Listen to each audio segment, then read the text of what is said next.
Initially, it seemed to be some progress, but commentators on both sides of the Atlantic are saying, are saying effectively that Russia has absolutely won this latest development, scoring a victory in peace talks after negotiating a ceasefire in the Black Sea, which is controlled by Ukraine.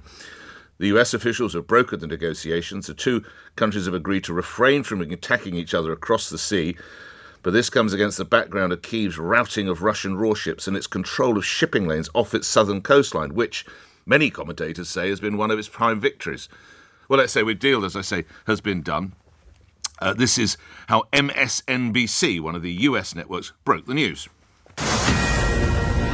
Breaking news, the White House now says that Ukraine and Russia have agreed to a ceasefire covering the Black Sea and energy infrastructure. But there are conflicting statements on the details coming out of Kyiv and Moscow. Now, the Kremlin has also said the deal must be conditional on Western sanctions being lifted against key Russian companies.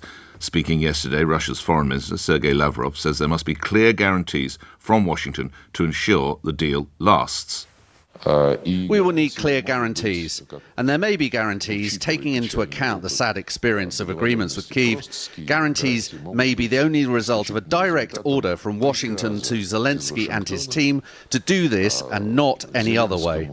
And what of Ukraine? Well, here's President Volodymyr Zelensky saying it's a step in the right direction, but criticising the White House's attitude to softening economic pressures on Moscow and insisting if Putin violates the deal, he will appeal to Washington to help maintain a peace. If we see that someone violates, we believe that we then appeal to the American side through all possible channels, with the facts and evidence that the Russian side violated something. Well, referencing the American side, President Trump. They agreed to something and it got broken. There's tremendous animosity. There's a lot of hatred, as you can probably tell. And it allows for people to get together, mediate it, arbitrate it, and see if we can get it stopped. And I think it will. All right, we're talking about life on the high seas, so who better to turn to than Tom Sharp, former Navy warship captain, columnist with the Daily Telegraph, who's written, Putin is beaten in the Black Sea. Of course, he wants a ceasefire there. And he joins me now. Good to have you on board, sir. Total victory for Putin and Russia in this, would you say? Good morning. Good morning, Nick. I think Zelensky summed it up, didn't he? It's a step in the right direction, but... And I think the but is very important. What are these conditions? Will they hold? Can we trust Putin? I think the answer to that is no. This is all about trade. And so far, this ceasefire in trade terms seems to favour the aggressor. And let's not forget the use of that term. That gets lost in some of the noise currently as well.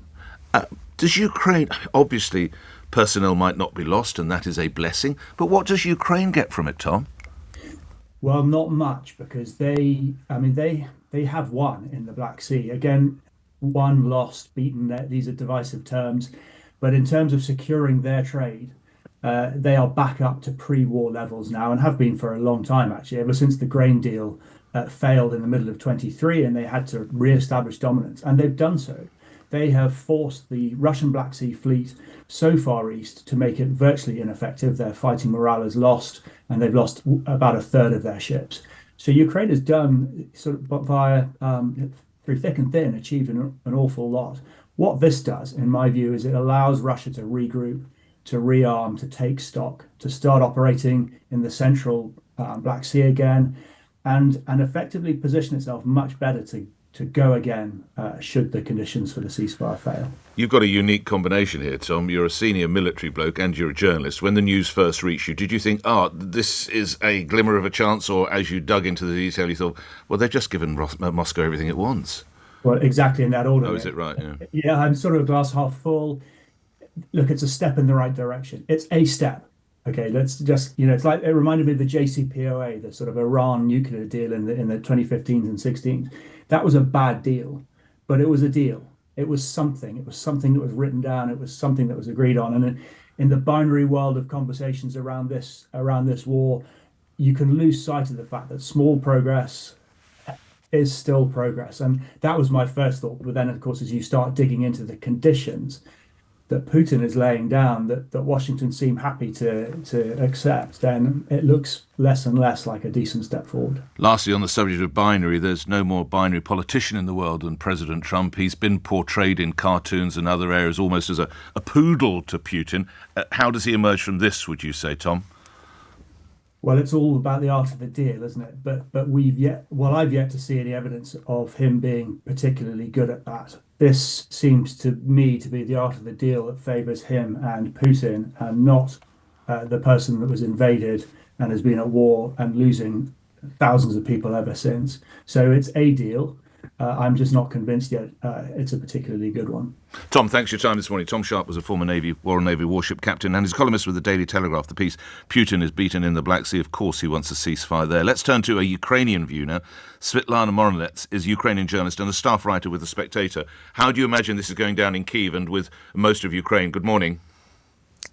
Good morning. Of course, Ukrainians are very angry, disappointed, because it seems that Donald Trump is just giving Putin everything what he wants. And also we should ask, when does ceasefire in the Black Sea start? Because the Kremlin and Kyiv, they have completely different opinions on that. Russia says there will be no Black Sea ceasefire without sanctions relief. And Zelensky says that the ceasefire took effect yesterday when the US published its statement after the negotiations, and the US doesn't mention any dates at all. So how can we take that deal seriously when all of the sides say different things about the deal?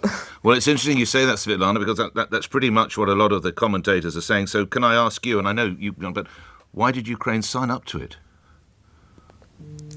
Unfortunately, Ukraine is in a position since Trump came into the office that it has to prove every time that it wants peace, because we already had an event when Trump halted all the aid in Ukraine and intelligence sharing, and now Zelensky is trying just to show that Ukraine is not an obstacle to peace. And also it is an opportunity for Ukraine to show, if Russia breaks the ceasefire, that they are not serious, and then they can ask for more sanctions or more weapons.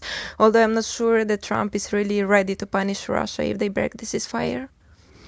But lastly, of course, this means all the sea routes are reopened, so there can be effectively a rearmament.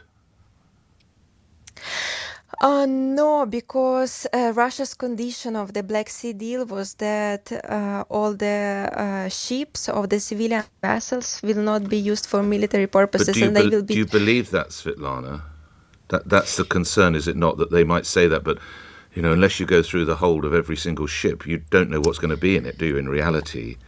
When Ukraine and Russia had the Black Sea grain deal in 2023, Russia was checking every ship for the weapons, and they were taking weeks to check one ship, and so Ukraine couldn't export even grain effectively.